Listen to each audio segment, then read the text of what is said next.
하나님 말씀 보겠습니다. 창세기 30장 25절부터 36절까지 교독하시겠습니다.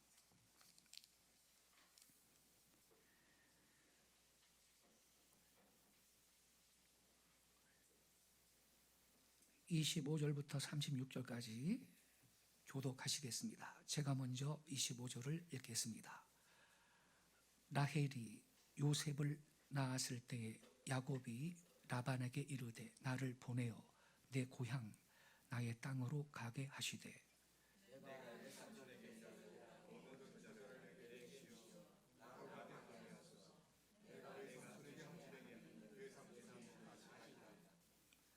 라반이 그에게 이르되 여호와께서 너로 말미암아 내게 복 주신 줄을 내가 깨달았노니 내가 나를 사랑스럽게 여기거든 그대로 있으라.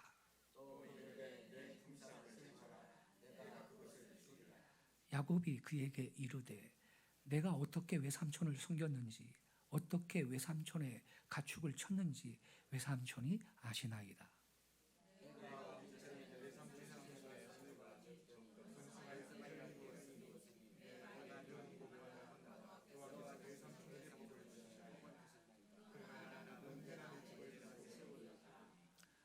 라반이 이르되 내가 무엇으로 내게 주랴. 야곱이 이르되 외삼촌께서 내게 아무것도 주시지 않아도 나를 위하여 이 일을 행하시면 내가 다시 외삼촌의 양떼를 먹이고 지키리이다.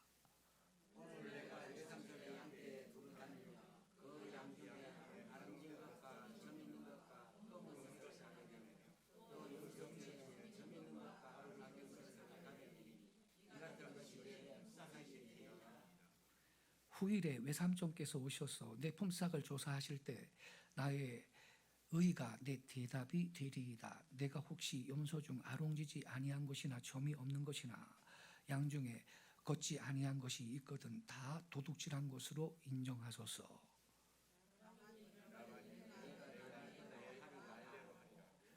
그날에 그가 숫염소 중 얼룩무늬 있는 것과 점 있는 것을 가리고 암염소 중 흰 바탕에 아름진 것과 점 있는 것을 가리고 양 중에 검은 것들을 가려 자기 아들의 손에 맡기고 36절 사흘길이 뜨게 하였고 야곱은 라반의 남은 양떼를 치니라. 아멘. 은혜로운 찬양 감사드립니다. 이 시간에는 우리가 함께 읽은 이 본문 말씀을 중심으로 재물과 신앙 이러한 제하의 말씀을 드리겠습니다. 창세기 30장에는 야곱이 재물을 얻고 거부가 된 내용이 기록이 되어 있습니다. 먼저 야곱이 밧단 아람 지방으로 건너가서 거기에서 혼인을 하고 두 아내를 얻었습니다. 아버지를 속이고 이삭이 딱 한 번 족장으로서 축복을 하는데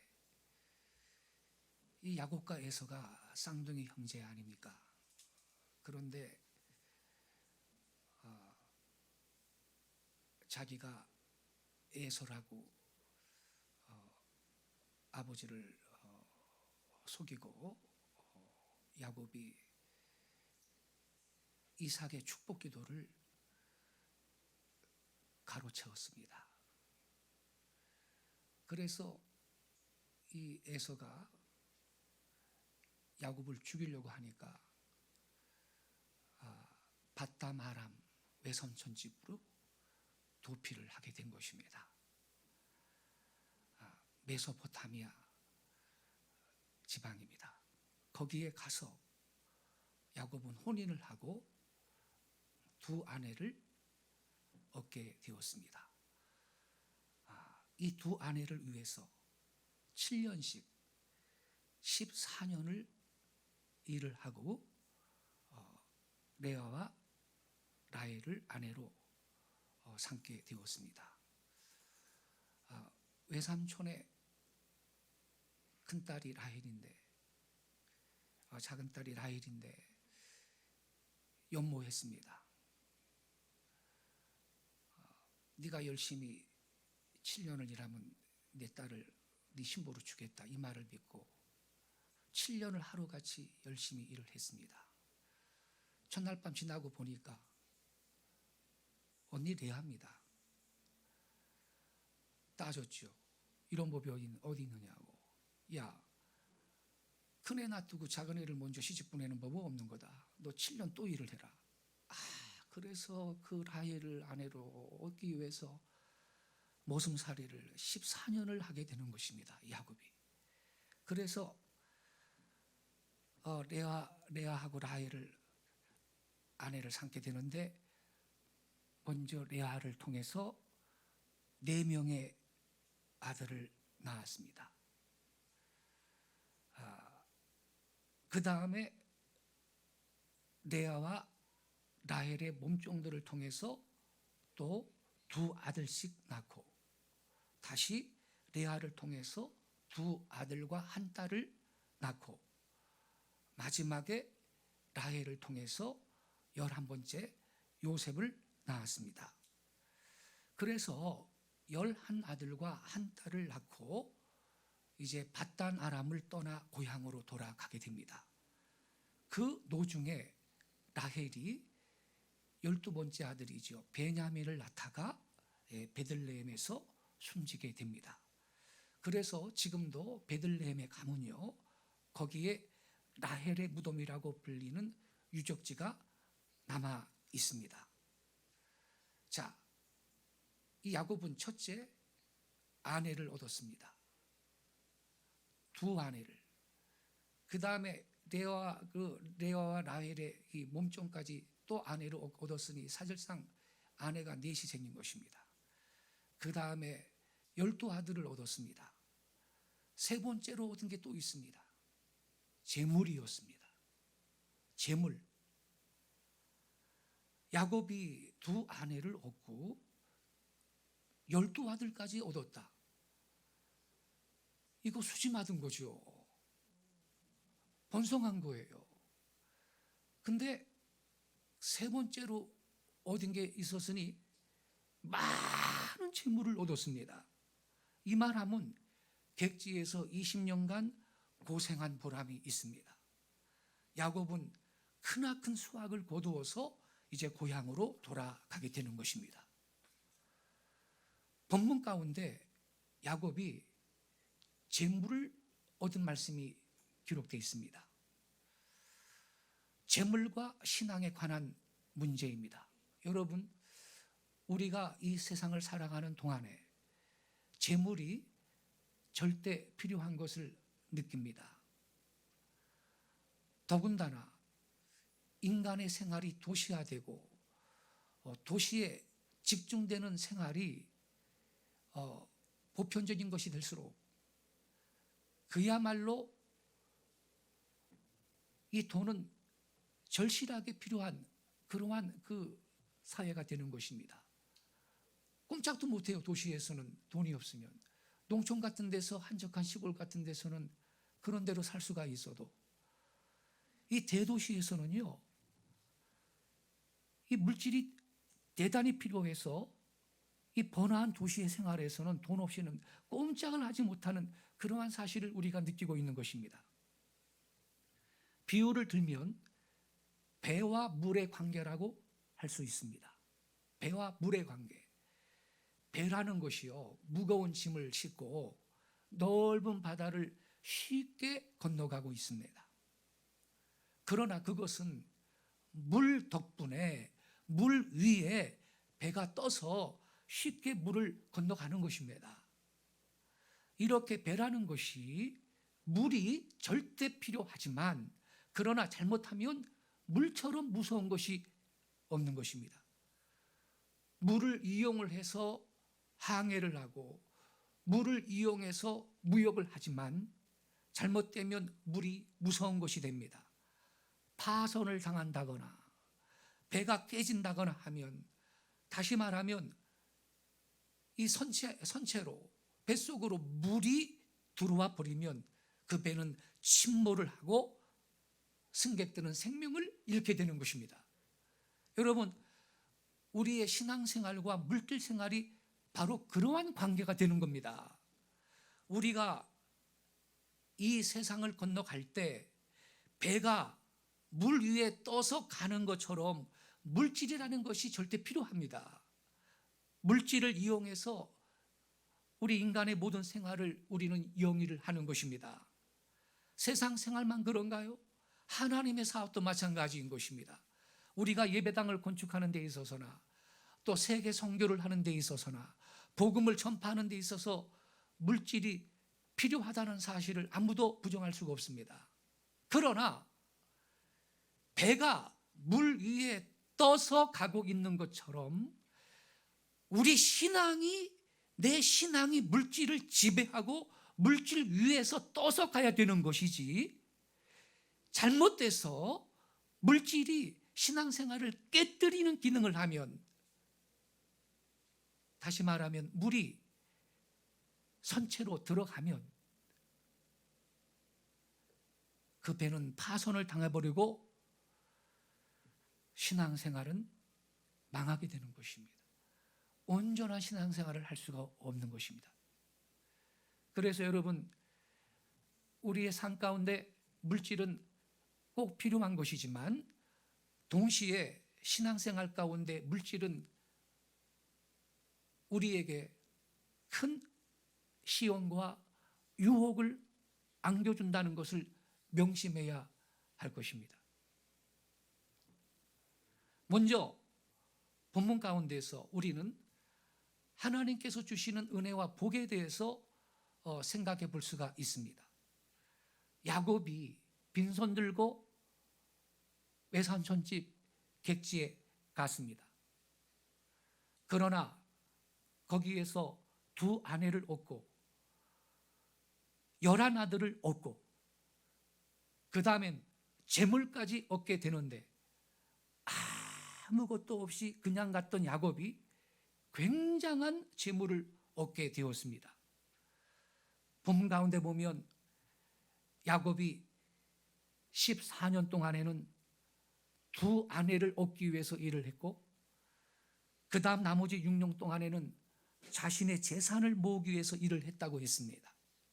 그 다음에 재물을 얻는 방법까지 기록되어 있습니다.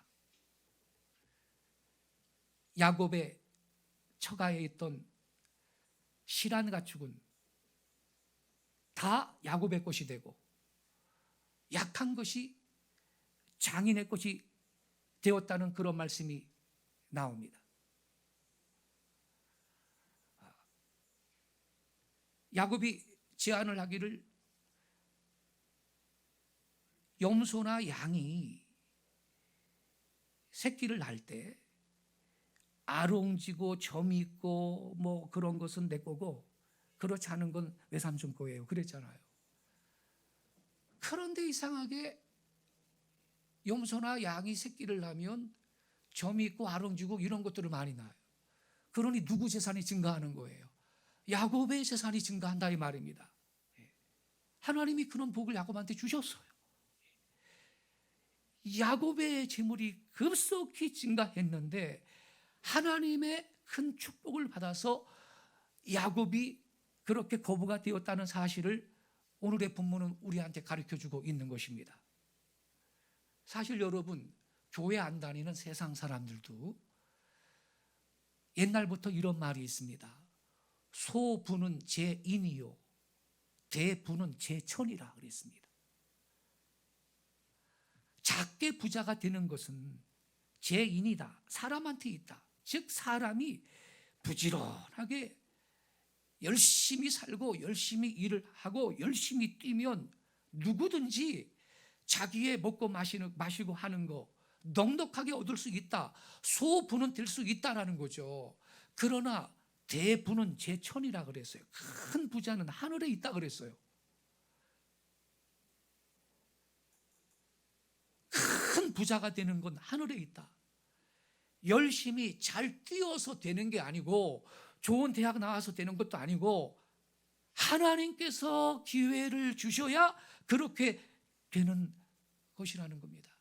이 원리를 세상 사람들도 알고 있는 것입니다. 이런 말도 있어요. 천석군은 제인이고 만석군은 제천이다 그랬어요. 천석군 되는 거는 사람한테 있다. 열심히 노력하면 천석군 정도는 된다는 거예요. 근데 만석군이 되는 것은 하늘이 낸다는 거예요. 그런 부자는 노력해서 되는 게 아니라는 거예요. 그런 고부가 되는 거는. 하물며 세상 사람도 그렇게 생각하는데, 우리가 여러분 성경의 거룩한 도리 가운데 볼 때 하나님께서 은혜와 복을 주시지 않는다면 사람이 어떤 것도 할 수 없다는 사실을 우리는 성경을 통해 깨닫게 되는 것입니다. 목축의 양떼, 소떼를 얻는 것만 그런 게 아니에요. 인생의 재반사가 하나님의 복을 받지 않고는요 도저히 안 된다는 것을 성경은 교훈하고 있는 것입니다. 예컨대요, 농사한다는 것도요, 여러분, 사람이 아무리 애를 써서 모를 심고 아무리 애써서 밭에 나가 땡볕 아래서 일을 한다 하더라도 비가 안 온다면요 망하는 겁니다. 비가 안 오면요, 비는 왔다 칩시다. 벌레 생기면 어떡합니까? 벌레 생겨서 다 갉아먹는데 안 되는 겁니다. 어떤 재앙이 닥치면 결코 되는 게 아니에요. 공장을 운영하고 큰 물건을 만드는 분들도 마찬가지인 것입니다.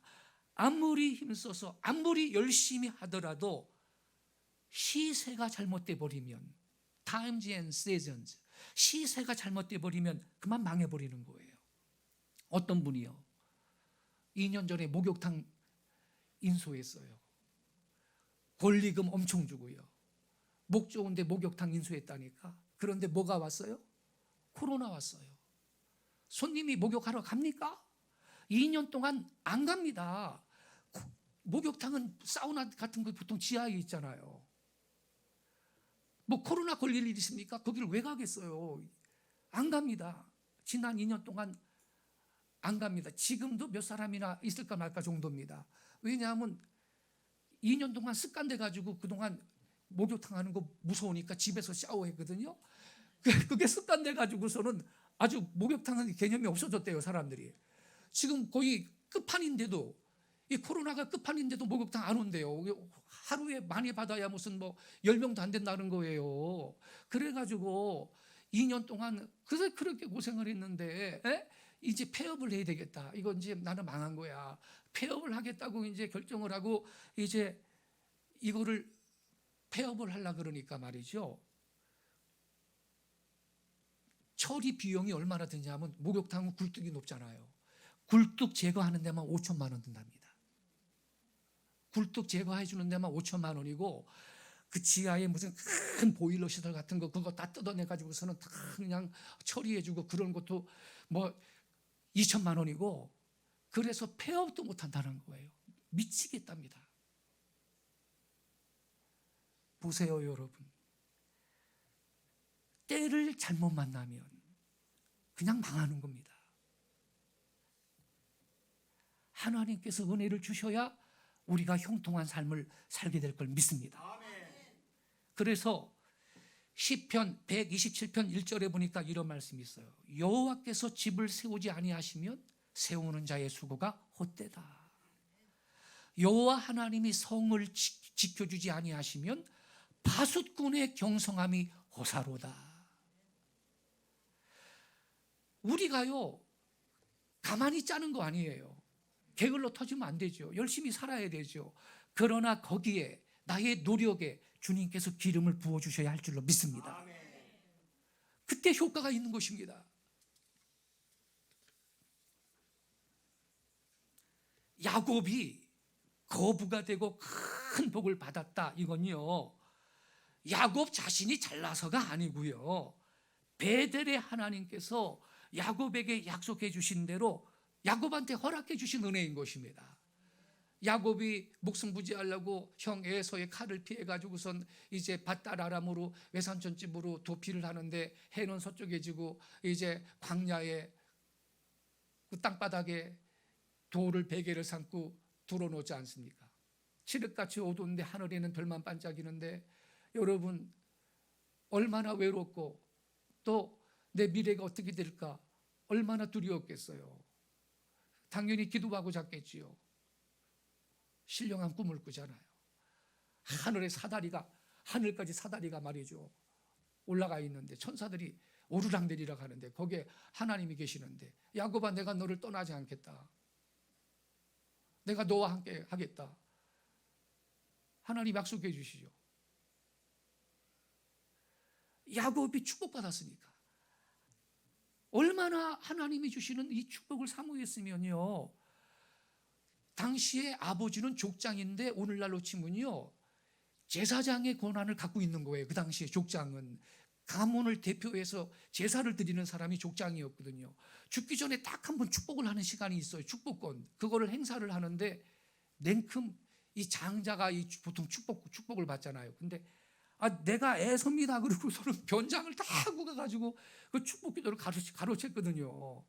이 야곱은요 이 영적인 그 복에 대한 그 동경이 있는 사람이에요. 갈망함이 있는 사람입니다. 그러니 야곱하고 이 에서가 쌍둥이인데 자지가 먼저 나오려고 발꿈치를 잡고 나왔다고 써 있잖아요. 세상에 내가 나가야 되는데 에서가 먼저 나가니까 발꿈치를 붙들고 나왔다 그랬잖아요. 그래서 간발의 사이로 에서가 형이 됐잖아요. 그러니 이 장자권을 놓친 것에 대한 그 억울함이 야곱한테 있는 거예요. 그래서 에서가 들사람이에요. 들로 산으로 막 활을 들고 다니면서 창을 들고 다니면서 사냥을 하고 그러는데 말이죠. 야곱은 조용한 사람이에요. 주로 집안에 있는데 말이에요. 어느 날 팥죽을 끓이고 있는데 말이죠. 야곱이 이제 하루 종일 사냥하러 다녔다가 지쳐서 돌아왔는데 야곱이 팥죽을 끓이는데 제 생각하기에는 타이밍을 그렇게 맞추고 팥죽을 끓인 것 같아. 야곱아 그거 나 좀 줘라. 나 배고파 죽겠다. 형 장자의 명분을 나한테 넘겨. 그러면 줄게. 요때 또 그렇게 말하잖아요. 이 에서라는 인간이 얼마나 인간성이 글렀습니까? 그게 뭐가 대수인데? 그래라 네가 장자해라. 그리고 팥죽 한 그릇에 그냥 넘겨버린 거예요. 그러니까 야곱을 욕할 수가 없어요. 야곱은 지가 산 거거든 장자권을. 그러니 이삭이 지금 한 번 있는 축복권을 행사를 하는데 당연히 내가 축복을 받아야 돼. 그러니까 에서처럼 털을 막 묻혀가지고 에서는 털이 많았어요. 내가 에서입니다. 그리고서는 축복을 받은 거예요. 누구를 욕해요? 야곱을 욕할 수가 없어요. 그리고 이제 도망간 거죠. 그 도망가는데 그 외로운 광야에서 미지의 세계를 향해 젊은 이 나그네가 지금 광야에 들어놓여 있습니다. 외롭습니다. 미래에 대한 두려움도 있습니다. 내가 어떻게 될까 걱정도 있습니다. 야곱이 기도하고 잤죠. 근데 신령한 꿈을 꾸는 겁니다. 야곱아 내가 너와 함께 있고 너를 떠나지 아니하겠다. 너를 이곳으로 다시 돌아오게 해주마. 하나님이 야곱이 어떠한 그 영성을 갖고 있는지 알고 계시거든요. 그래서 베델의 하나님께서 그러니까 베델이었거든요. 베델의 하나님께서 야곱한테 약속해 주신 것을 하나님이 지키신 것입니다. 그래서 야곱이 그런 큰 재물을 얻고 밧다라람을 떠나 고향 땅으로 돌아가게 되었다 이 말입니다. 그래 여러분 우리는 재정적인 그 축복을 받고자 한다면 먼저 그러한 은혜를 받을 수 있는 그릇이 되어야 할 것입니다. 마태복음 10장에 보면요 우리 예수님께서 제자들을 파송하실 때 이런 말씀을 했어요. 너희들이 어디 가든지 그 집에 들어가면서 평안하기를 빌어라. 그 집이 합당하면 너희 빈 평안이 거기 임할 것이요 만일 합당하지 아니하면 그 평안이 너희한테 돌아올 것이다 그랬어요. 원문 성경에 보면요, 평안의 아들이 있으면 거기에 평안이 임할 거고, 평안의 아들이 없으면 너희에게, 오히려 너희한테 평안이 돌아온다, 이렇게 되어 있는 거예요. 어느 집에든지 너희들이 예를 들어서 전도하러 다닐 때, 축구 전도할 때 먼저 평안을 빌어라 그랬어요. 평안을. 근데 그 집이 합당하면 너희의 빈 평안이 그 집에 임한다. 합당하지 아니하면 그 평안은 오히려 너희한테 되돌아온다 그랬거든요. 그러니까 평안의 아들이 거기 있으면, 즉 하나님의 이 축복의 아들이 그 집에 있으면, 하나님의 축복을 받을 만한 아들이 그 집에 있으면 너희들이 평안을 빈 대로 그 집에 축복이 온다, 이 말인 것입니다. 축복의 아들이 없으면 그 축복은 오히려 튀겨서 너희한테 돌아갈 거라, 이렇게 말했습니다. 오히려 축복을 빈 자한테 돌아가고 만다 그랬습니다. 그래서 우리 성도들은요, 복을 많이 빌어주세요. 옆에 사람한테도 이웃 사람한테도 축복을 많이 빌어주세요. 그런데 내가 빈 축복을 받을 만한 그릇이 안 되면 내가 빈 축복이 나한테 돌아온다 그랬어요. 할렐루야. 예. 그래서 하나님의 큰 축복이 임하여 오지만 그 축복을 간직할 수 없는 사람이 있어요. 오히려 축복을 방출해버리는, 간직하지 못하는 그런 사람이 있다는 거죠. 하나님의 이 축복을 간직할 수 있는 그러한 자세가 있을 때 주님께서는 우리한테도 야곱한테 주신 것 같은 재정적인 은혜도 주실 줄로 믿습니다. 그러한 마음의 자세가 어떤 것일까요, 여러분? 어떻게 하면 하나님의 축복을 받을 수 있을까요? 옛날 사람들은요, 이런 말을 해요. 단단한 땅에 물이 고인다. 단단한 땅에 물이 고인다. 이러면서 인색하고 구두쇠 노릇을 해야 돈을 모을 수 있다. 그렇게 생각했어요. 그래요, 여러분? 그렇지 않습니다. 성경은 진리입니다. 성경 말씀은 뭐라고 말하는지 압니까? 전도서 11장 1절에 이런 말이 있습니다. 너는 내 떡을 물 위에 던져라. 여러 날 후에 도로 찾으리라 그랬어요. 너는 내 떡을 물 위에 던져라. 여러 날 후에 도로 찾는다. 여기 떡이라는 것은 양식을 말합니다. 음식을 말합니다. 이 귀한 양식을 어디에 던지라고요? 물 위에 던지래. 그러면 여러 날 후에 도로 찾는다 그랬어요. 이 구절을 보통 이렇게 해석을 합니다. 옛날에 애굽 땅에서는요, 농사를 할 때 흔히 봄철에 이 나일강이 범람을 하면요, 그 범람한 물 위에다가 곡식을 던진다는 거예요. 그러면 그 후에 이 나일강의 물이 다 잦은 다음에 그곳에서 이 곡식이 나가지고 많은 수확을 거두게 된다.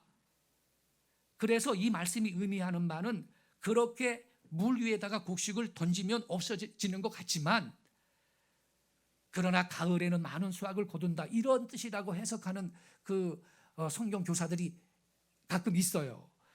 뭐 그런 뜻도 있겠죠. 그런데 여러분, 이건 꼭 그것만이 바른 해석이 아닙니다. 더 타당한 해석이 있습니다, 여러분. 우리가요, 이 세상을 살아갈 때 내 떡을 던질 때가 있어요. 내 양식을 던지는 때가 있습니다. 그걸 염두에 두면서 이 구절을 해석을 해야 되는 겁니다. 그게 뭐냐? 다른 사람들한테, 어떤 사람한테 내가 무엇을 줄 때가 있어요.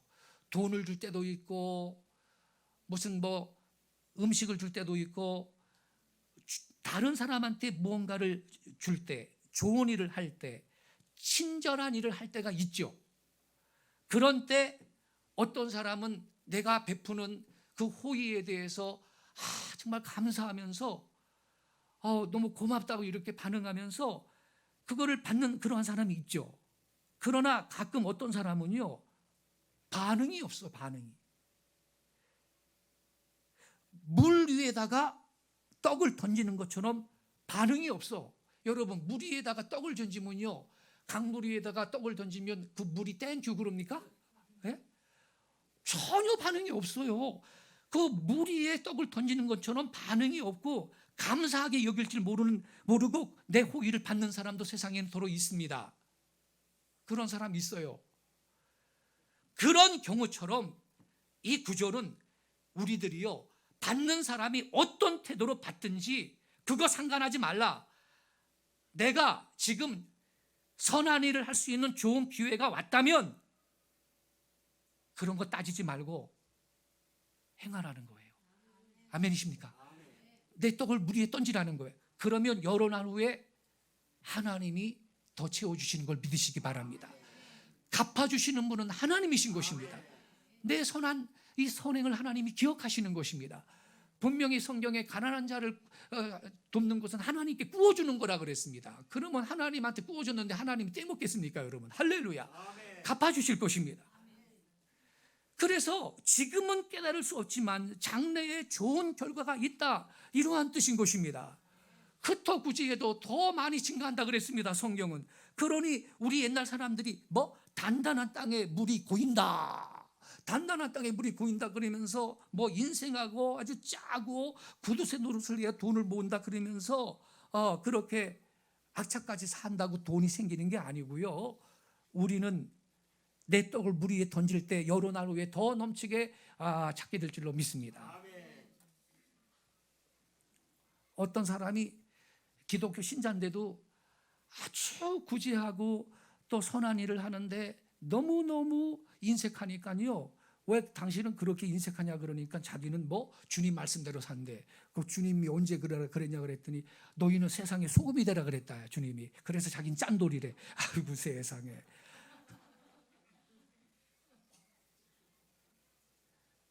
그게 아니지 않습니까, 여러분? 성경은요, 하나님을 공경하고 계명을 지키는 자한테는 복을 수천 대 자손한테까지 주신다 그랬어요. 근데 우리 주님이 얼마나 사랑이 많냐면요, 반대로 하나님의 계명을 지키지 아니하고 하나님의 뜻대로 행치 않는 사람한테는 벌을 주시고 화를 주시는데 그때는 3, 4대라 그랬어요. 할렐루야. 아니, 벌 주는 거는 3, 4대고 세상에 복 주는 데는 수천 대니 우리 하나님 얼마나 사랑이 많습니까? 할렐루야. 우리 하나님이 에덴 동산에 아담과 하와한테 말이죠, 동산의 모든 나무 실과는 너희들이 다 먹고 살아라. 근데 중앙에 있는 선악을 알게 하는 나무 실과 그것만 먹지 마라. 그 한 개만 먹지 마라 그랬으니 얼마나 우리 주님이 사랑이 많으세요. 에덴 동산에 나무가 100그루가 있는데, 야 아담아, 그 99그루가 다 선악과야, 먹지 마. 한 그루만 먹고 살아. 그러면 아담이 범죄할 확률이 많잖아요. 그런데 세상에 다 마음대로 먹어도 되는데 그 하나를 먹지 말라 그런 걸, 그걸 따먹었으니 말이죠, 그 에덴 동산에서 쫓겨나고 말하지 않습니까, 여러분? 성도 여러분, 우리가 이 다음에 어떤 큰 일, 어떤 좋은 일, 어떤 훌륭한 일을 하기 원하세요? 그렇다면 여러분, 현재의 작은 일이라 할지라도 내가 좋은 일을 할 만한 기회가 있으면 이걸 연기하지 마시기 바랍니다. 아무리 작은 일이라 할지라도 그것이 좋은 일이면, 또 내가 그 일을 할 수 있다면 그 좋은 기회를 놓치지 말고 곧 할 수 있어야 할 것입니다. 이유가 뭐냐? 나중에 기회가 또 안 옵니다. 기회가 또 올 것 같습니까? 안 올 때가 많습니다. 한경지 목사님이 해방 전에 북한에서 사역할 때 보리논이라는 고아원을 갖다가 이제 세우고 고아들을 돕는데 여러 사람한테 이 후원금을 좀 요구를 했는데 어떤 사람은 즉시 드려야죠 그러면서 후원금을 주는데 오히려 돈이 그때 많은 분이 드리긴 드리겠습니다. 근데 차후에 좀 드리겠습니다. 그리고 연기를 하더래요. 그 차후가 언제인지 알아요, 요새. 그런데 북한의 소련군이 딱 들어와 가지고서는 돈 있는 사람 파시고 돈이고 다 뺏어버리니까 눈치 빠른 사람들은 남한으로 이미 막 월남을 하고 그 다음에 6.25 전쟁 터지고 나중에 남한에서 만났다는 거 아닙니까? 그 사람을 용서를 구하더래요. 그때 목사님이 그 아들 도우려고 돈 좀 후원해달라고 그럴 때 도와드렸으면 내가 상급이라도 쌓아놨을 텐데 빈손으로 이 공산당한테 다 뺏기고 내려왔습니다 그러면서 울면서 회개를 하더래요. 글쎄 여러분, 나중에 선한 일을 할 수 있는 기회가 또 올 것이라는 보장이 있습니까? 그런 기회가 별로 오지 않습니다. 주님께서 지금 순종하는가를 보시는데 이거를 지금 순종 안 하는데 주님께서 그분을 어떻게 신뢰하겠습니까? 내가 살고 있는 지금 현재의 시간이 완전히 내게 속한 것이지 장래에 대해서 우리가 어떻게 알겠습니까?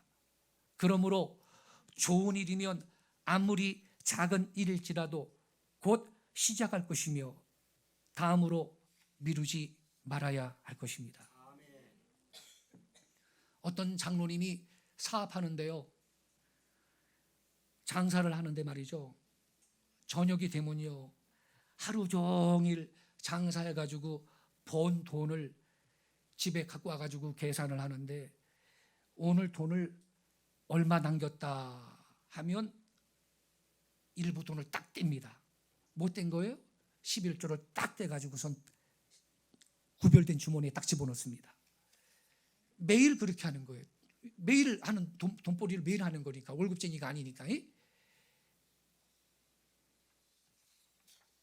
그렇게 하는 거예요. 그런데 이분이 얼마나 멋지게 사냐면요, 축원을 하는데 내 돈아 나갈 때 기쁘게 나가거라 이렇게 축복을 하는 거예요. 돈주머니에다 손을 넣고 내 돈아 나갈 때 기쁘게 나가거라. 자, 왜 그랬을까요? 여러분 생각해 보세요. 돈이 나갈 때, 돈이 들어올 때는 기뻐요. 그죠? 수입이 증가하고 돈이 들어올 때는 기뻐요. 근데 돈이 나갈 때 기쁘나요? 이 돈이라는 게 말이죠, 갑자기 병원비로 나갈 때라든지 무슨 자동차 사고 나가지고서는 수리비로 나간다든지 그럴 때 있잖아요. 그때 돈 나갈 때는 그거 기뻐요? 아주 슬프고 억울해요. 그런 때도 있죠. 그러니까 이 장로님은요, 돈아 나갈 때 기쁘게 나가거라, 기쁘게 나가거라. 들어올 때, 돈이 들어올 때 기뻤듯이 이분은 나갈 때도 내 돈아 기쁘게 나가거라, 기쁘게 나가거라 이렇게 돈주머니에 손을 넣고 축복을 하는데, 여러분 이게 얼마나 지혜로운 사람입니까? 그렇게 믿음으로 계속 축복을 하는데, 그러면 그분한테는 돈이 나갈 때 기쁘게 나갈 일만 있을 줄로 저는 믿습니다. 믿음으로 그렇게 매일 고백하는 거예요. 그러니 슬프게 돈이 나갈 일이 있겠습니까? 그분한테.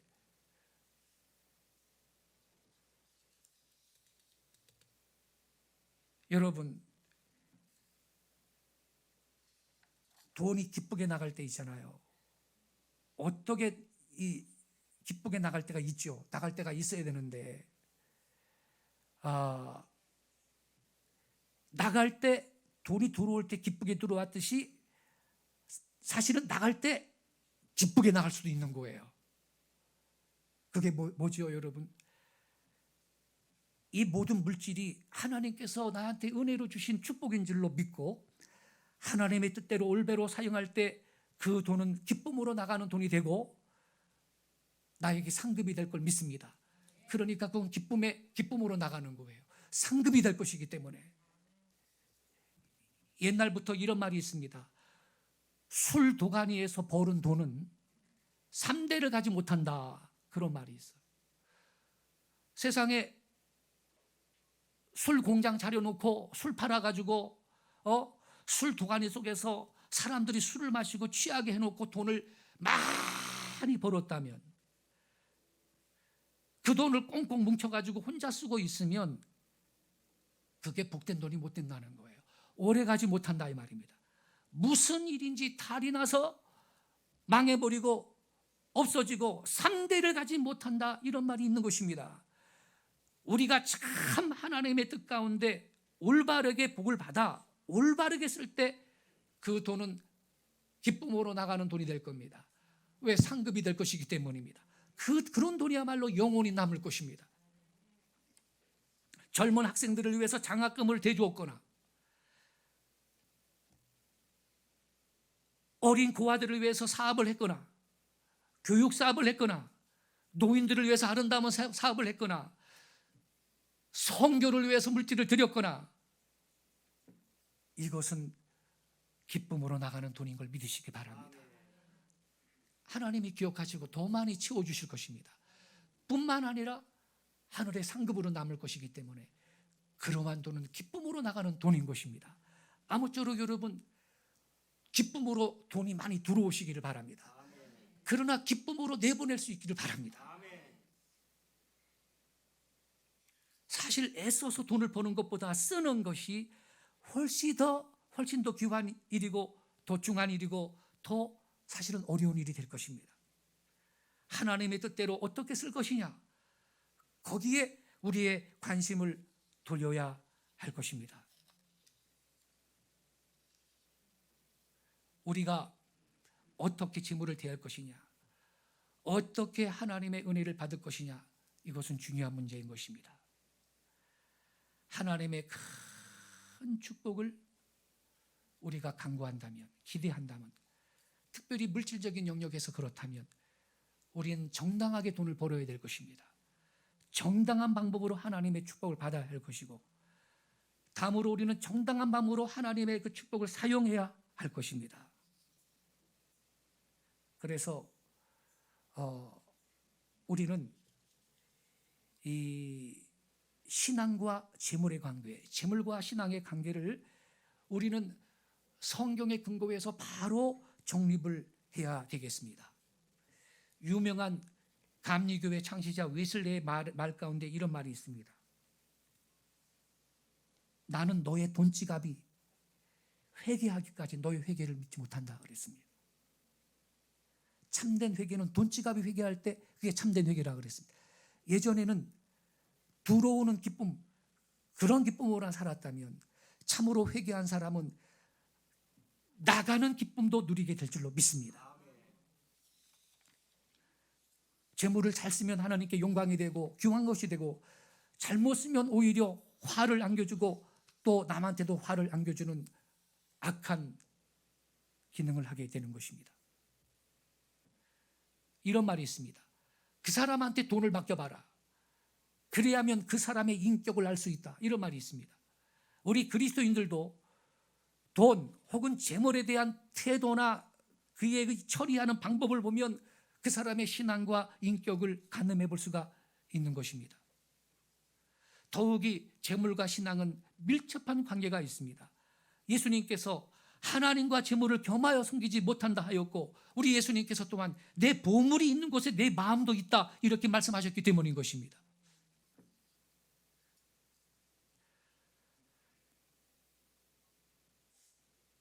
그런 거로 귀하신 성도 여러분, 우리는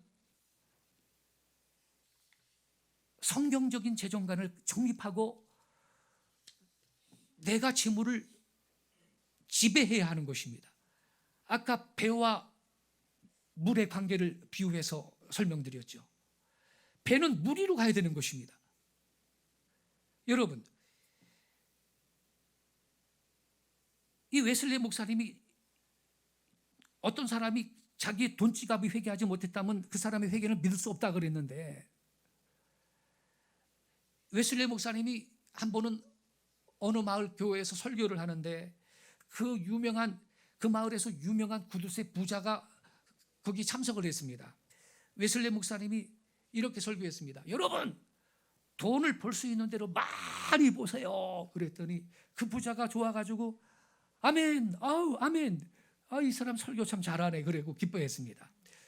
그 다음에 웨슬리 목사님이 돈을 벌어서 저축할 수 있는 대로 많이 저축하시기 바랍니다. 그랬더니 그 부자가 아멘 아멘, 이야 저 목사님 설교 정말 잘한다 그랬습니다.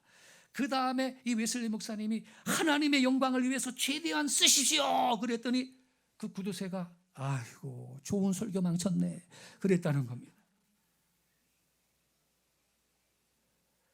돈을요 나가는 기쁨을 누릴 수가 있어야 되는 것입니다.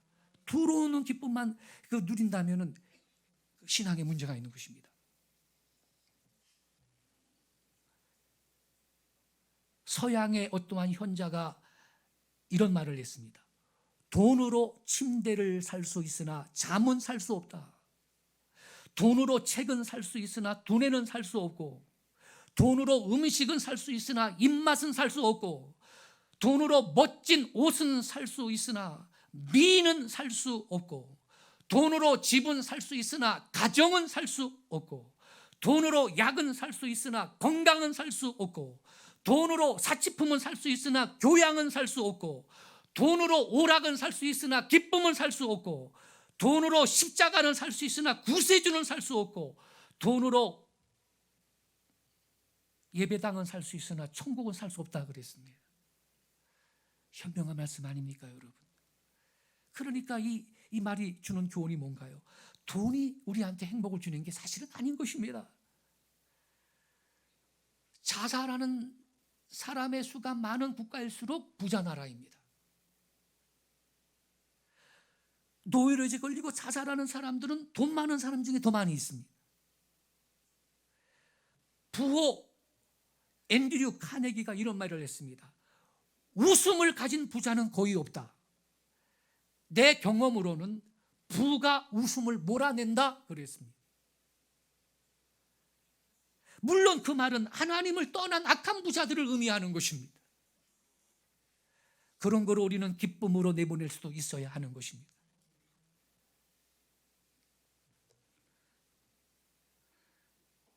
성경은요, 부 자체를 부정적으로 보진 않습니다.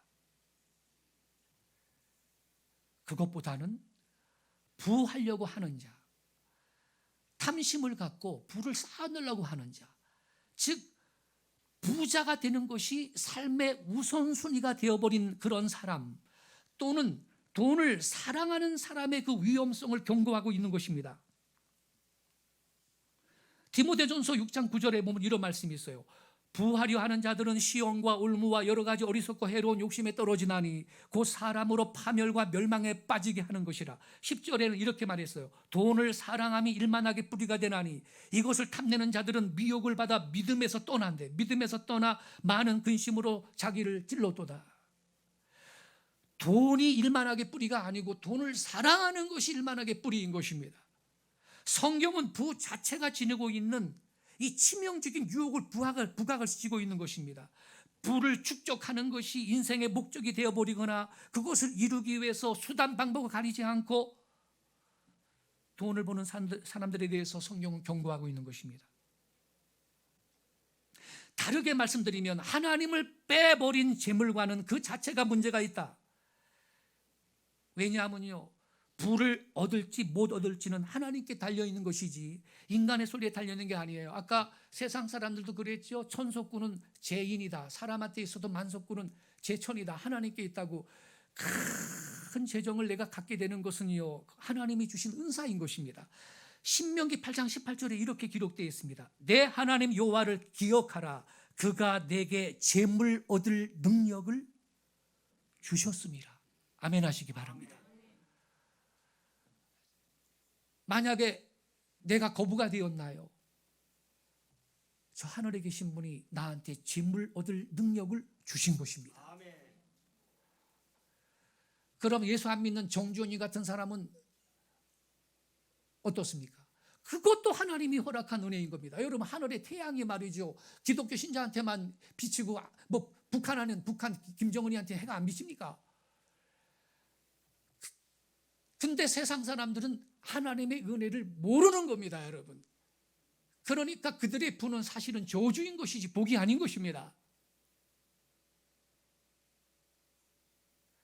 그러기에 우리의 원함, 소망 또는 노력과 부가 항상 비례하는 것이 아닌 것을 우리는 경험하게 되는 것이 하나님께 달려있는 것입니다. 부의 영역 또한 다른 것과 마찬가지로 하나님의 주권 아래 그것이 있는 것입니다. 그런 거로 하나님께서 주신 건 줄 알고 우리는 청지기 정신을 갖고 내가 입을 거 먹을 거 이상으로 많은 재정이 나한테 들어왔다면 하나님의 영광을 위해서 사용할 수 있는 우리 기독교 신자가 되어야 할 줄로 믿습니다. 하나님께서 큰 부를 허락하셨다면 선한 청직의 삶을 살아야 하는 것입니다. 이것이 성경의 교훈인 것입니다. 교화하신 성도 여러분, 우리가 이러한 부분에 정립이 되어 있다면 우리의 사는 날 동안 하나님은 우리에게 재정을 필요한 만큼 그리고 그 이상으로 공급해 주실 걸 믿습니다. 하나님은 사실요, 누구한테 줄까? 사실은 하나님이 찾고 있는 것입니다. 누구한테 마음껏 내가 부어줄까? 내가 안심하고 이 물질을 맡겨줄 사람이 누군가? 사실은 하나님이 찾고 계시는 것입니다. 우리 교회에 지금 재정학교를 다니면서 훈련받는 분들이 몇 분 계시는데요. 언젠가 그 재정학교를 운영하는 강사님, 김미진 강사님, 우리 교회에 한번 초청해가지고 세미나를 좀 하고 싶은 마음이 있습니다. 청년일수록 그런 학교는 다니는 게 좋아요. 그래서 이 마음의 그릇을 준비를 할 필요가 있습니다. 성도 여러분, 우리 크리스천들은 비록 세상에 살고 있지만 세상에 속하지 않은 자들입니다. 세상에 살고 있기 때문에 세상의 조류 속에 쉽게 빠지기 쉬운 우리의 상황이기에 우리는요, 지속적으로 이 세상이라는 컨텍스트, 이 상황을 말씀, 이게 텍스트입니다. 이 말씀으로 계속해서 평가하며 살 수 있기를 바랍니다. 그럴 때 우리는 길을 잃지 아니할 것이고, 우리가 이 성경의 가르침에 근거한 건전한 이 재물에 대한 가치관을 우리가 갖고 살면 우리는 귀하게 쓰임받을 것이고, 하나님은 더 넘치도록 우리의 삶 가운데 필요한 것들을 공급해 주시고 채워주실 줄로 믿습니다. 기도하겠습니다.